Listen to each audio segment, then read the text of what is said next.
Hey YouTube, East Tennessee Tactical Arms, Josh and Heath here. Today we're going to do a video on breaking up the color of like a AR-15 rifle, because everybody thinks the AR-15 being black is a scary looking rifle. So we're going to try to break it up for kind of our environment here in Tennessee, which is more of a green to flat dark earth looking color. Also, if you're like an urban area, more of the cities, want to try to blend in more civilian looking, you can kind of do like a gray. But on this particular one, we're going to do like a green and flat dark earth. This AR is particularly not a real AR-15. This is an airsoft rifle that used to play airsoft with here at a couple of we got a couple different places here in East Tennessee to play airsoft, both indoor CQB and outdoor field. So this is more of an outdoor field rifle, so we're going to do the green. Basically what you're going to want will be some camo colors of your choice. Like I said, there's several. You don't even got to have the camo colors. You could use just gray or black or whatever. And you want to make sure your paints will stick to both metal and plastic. I mean, I do know the Rust-Oleum, the camouflage, is supposed to stick to both really easy and be specifically made for something like this application. Also, you're going to want to get like some brake parts cleaner to clean off any kind of oils or grease, especially if it's like a real AR-15, if you got gun oil on it or whatever.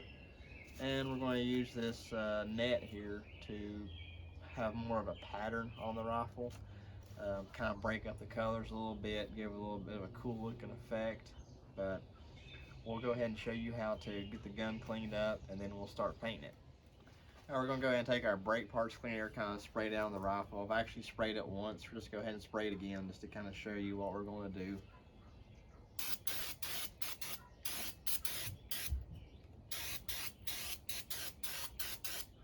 The brake parts cleaner, it actually dries really fast, so you don't have to wait on anything to dry. It doesn't leave any residue or anything like that on it.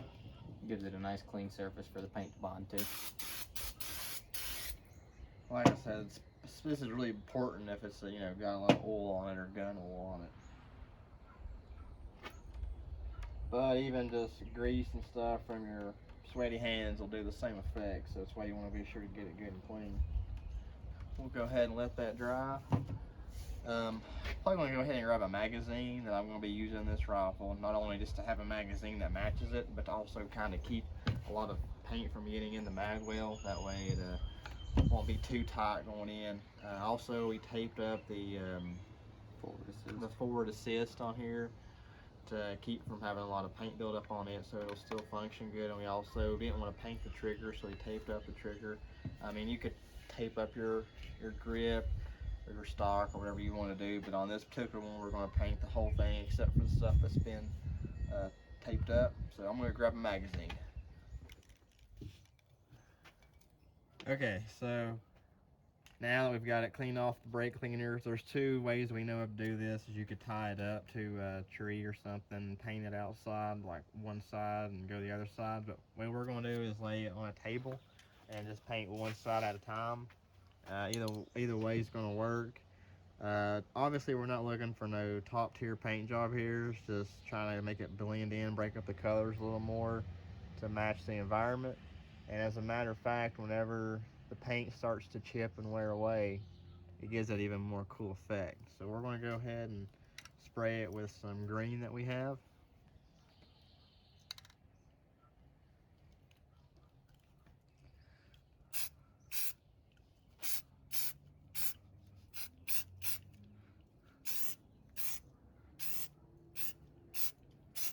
Heath, how good are you at spray painting? Not very. Me either.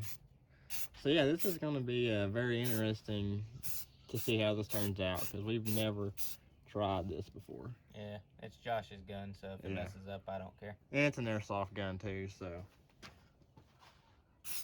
Which, as crazy as it seems, some of these airsoft guns can get pretty pricey. This is a Crytek. It runs around $350, but I didn't pay that for it. So we'll let that dry and wait a few minutes. I'm not sure what the dry time is on this. Probably should have read that, but we don't really read instructions around here. We just go off we just go off of what we think. Dry and recoat.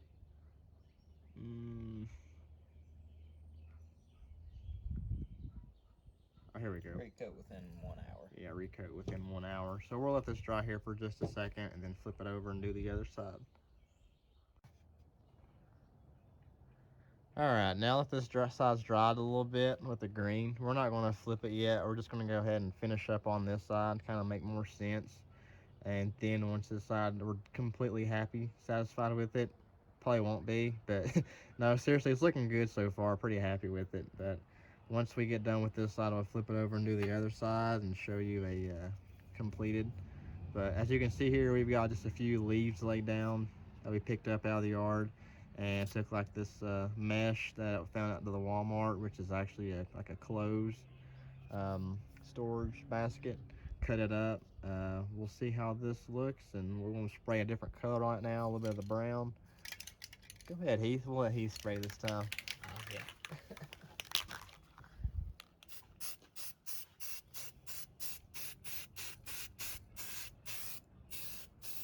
Oh yeah, that looked pretty good until it moved.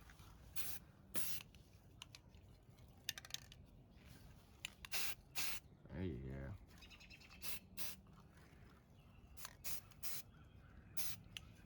Go ahead and spray it in there a little more. That looks good. It does. Let's see what's in that. Oh, that's a cool little pattern. Yeah. Yeah, I like that. Alright, let's see. That leaf really showed up good on the It did. magazine.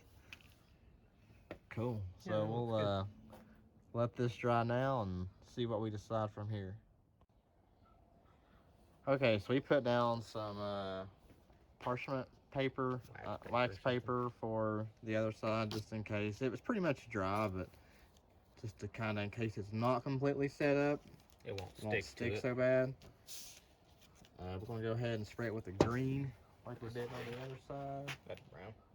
Yeah, that's brown. Yeah. Kind of do with this side like we did the other.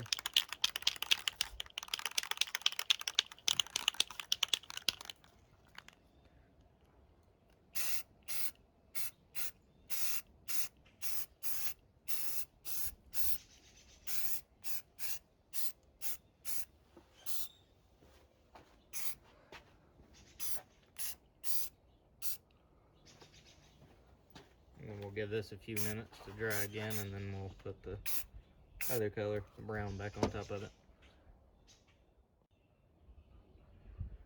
Okay, so now we've got this side dried with the green. We've kind of laid our leaves down different on this side, lay down the net a little different. We taped down the net up there, kind of make it a little tighter.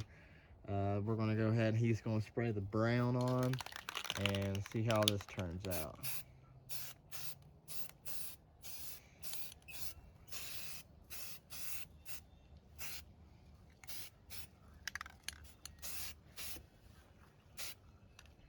I'll see if I can get that leaf over here.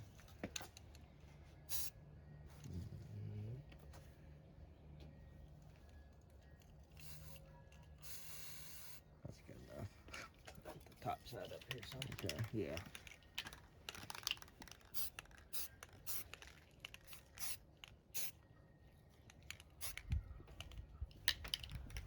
Alright, so now I think we've got this side pretty much done. We might actually, once this dries, maybe throw a little bit of the tan on there. Don't really need that color around here, but, you know, like we were saying, it kind of breaks up the color a little more. That's really what you're wanting out here, just the colors broke up, especially like when the leaves start changing here and the grass starts dying. We can kind of get that little bit of a tan look effect. Alright, so we got it all finished up here. It's dry enough to handle now. We did add a little bit of the tan color to it, just a light little mist over the top, but I think it turned out pretty good. I like the tan actually kind of looks like dirt. So. Yeah, I like it made it look, you know, a little more worn out.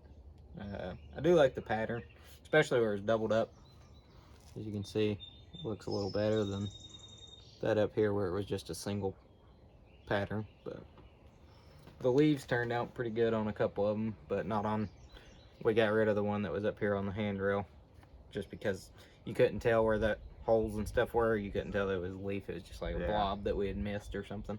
So we just went ahead and sprayed over that. But as far as everything else, really happy with how it turned out. The magazine looks good. This will actually blend in a lot better here in our environment. Break up the color for sure. Won't be just a black gun. That way it don't look like a scary black AR-15.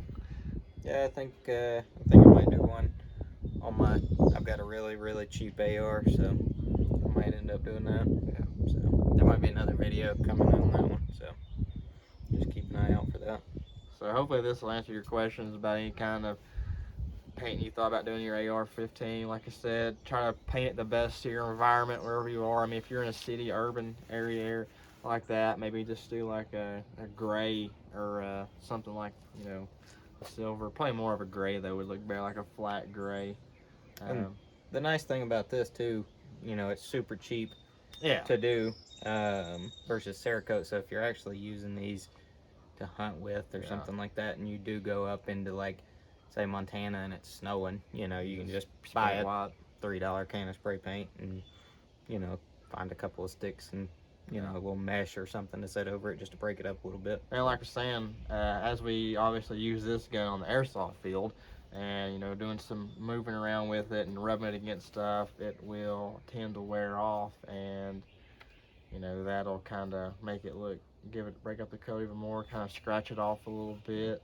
Like I said, and if you're wondering why we play airsoft, you know, airsoft, you can get a little bit of more training than what you would get just going to the shooting range. You know, you go to the shooting range and you get your, you know, you get your firing in shooting a real gun, and you feel the recoil and stuff. Right. But going to the airsoft field, you get that. What you can't get at the shooting range, like, you know, if you go to the shooting range, most of them have like the 180, or you can't break the 180. You get to shoot at people if you're at the airsoft. So you got moving targets, and if you're going to be shooting with the people, like, you know, he goes with me, kind of the communication skill builds and working together, so cutting, you know, doing corners and stuff. So that's kind of how we do the airsoft. That's why we thought we'd try one of our cheaper airsoft guns first, see how it turned out. Yeah, I like it. It turned out pretty nice. So, but thanks for watching. Yeah, sorry it's been a little while since we hadn't done put our last video up. It's been almost 2 weeks. We've just been busy, so hopefully try to get back onto it some more. But working full-time jobs, you know, that helps a lot. Keeping us busy. So, but thanks for watching. Thank you all for Make watching. sure and follow us on MeWe and Instagram and Facebook. It's all under East Tennessee Tactical Arms. So. And if you've done one of these paint jobs, you know, you can also leave a comment. Yeah, maybe you can give us some better ideas of what to use for patterns. We'd really appreciate that. Or you might even see us use them. If you've got a better paint, you know. Here's what we're using. We're using that camouflage by Rust-Oleum. Maybe you've got something better. Like I said, let us know. We'd like to try it. Thank you all for watching. Appreciate it.